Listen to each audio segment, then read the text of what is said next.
Howdy friends, Tadas here with Insomniac Next Door, and just a few minutes here of 5 years of accumulated wisdom. My main message to you is that you'll never be able to cure insomnia if you try to cure insomnia. And here's what I mean.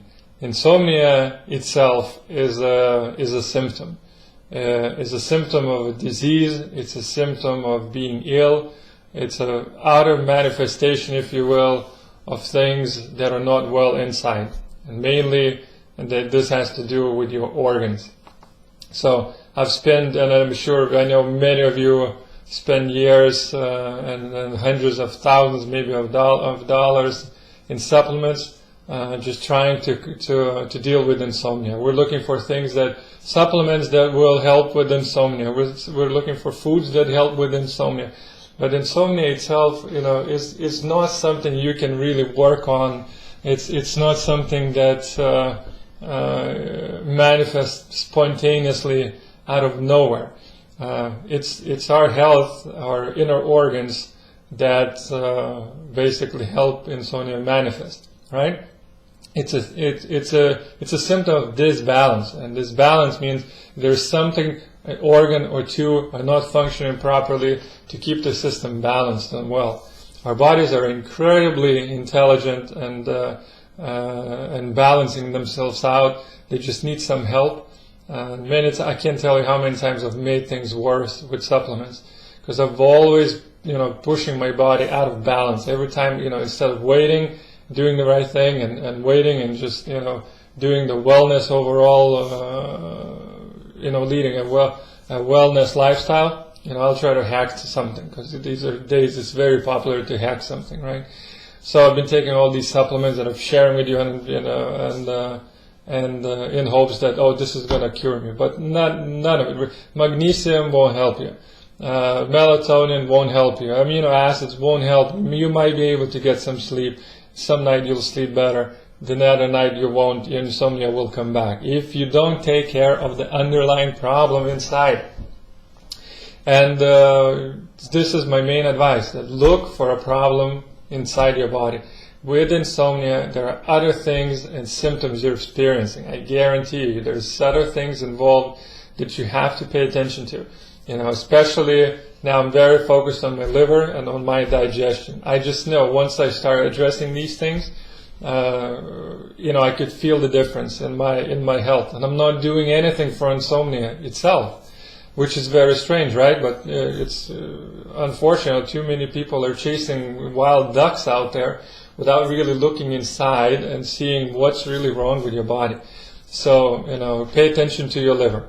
Pay attention to your digestion. Pay attention to your heart. Pay attention to your nervous system.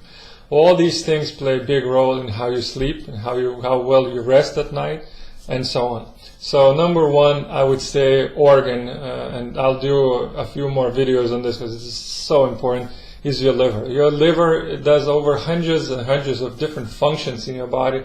In very simple terms, it's a filter of your body. If it gets clogged up, if there is some sort of disease, virus, anything like that, you're going to have very screwed up health right away, because things are not functioning properly. What happens is, if the liver is not filtering things out, they circulate in your blood. What happens is then is your immune system kicks in, right? Because they see all these things that shouldn't be circulating in their blood and call out to the liver, but the liver is not responding and is saying, okay, I have to do something. So you have an immune reaction, you have your body releasing things like histamine to reduce inflammation, cortisol to reduce inflammation.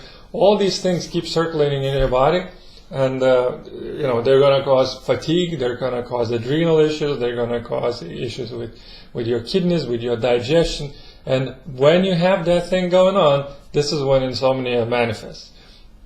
And that's very important to understand, because I've been thinking that this is an issue with adrenal fatigue, and it is, but my adrenals are not the root cause of the problem.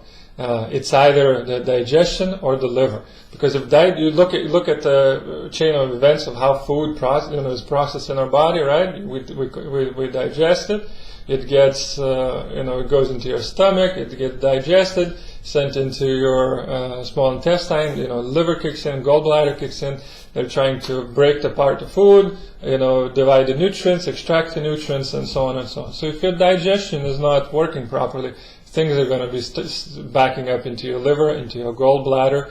It's going to, accumulate. Toxins will accumulate, and the liver can still function. The blood test will show fine, but you will not have any clue that there's something going on with the liver, but you're going to have some wacky, weird symptoms with your nervous system. You might be stressed, fatigued, easy to anger, irritable, slow digestion, maybe constipated, could be diarrhea, a number of really different things. So in my case, tests, a whole panel of tests showed nothing, absolutely zero, which was infuriating for me. I wanted to strangle those doctors because I thought they were the stupidest people on earth, because I'm dying here in front of them. I'm hardly like dragging my feet. I'm about to lose my job, just because I can't deal with this thing. So anyways, it's through the long years of research and studying, finally starting to realize that I have to take care of my organs and watch for other signals. And if I have symptoms, I say, what are these symptoms of? And usually I go back to my liver and my digestion, So now I'm working on that, and I'll post you more updates in the future about how to get better care of your liver. It's quite simple, actually. We have to give the liver some love, but mainly I'm trying to tell you is don't waste a lot of money trying to deal with insomnia itself. Keep taking your magnesium. It's good. It keeps you calmer, your whole system calmer. Melatonin, if it works, I thought for all these years melatonin working. Once I went off of it, didn't do a thing. I didn't sleep better. I didn't fall asleep easier. I felt no difference on or without melatonin. And I guess this more kicks in when you're 50s and so on, when your body is naturally producing less. It may make sense to supplement, but I digress. Take care of yourself. Look into your organs. Learn about how they function, what they do. Look for the relationship with food, of what food causes what reaction in your body. If you want to leave a comment, I'll be happy to answer any questions if I have time. So take care for now. Sleep better. I know we will someday. And ciao for now.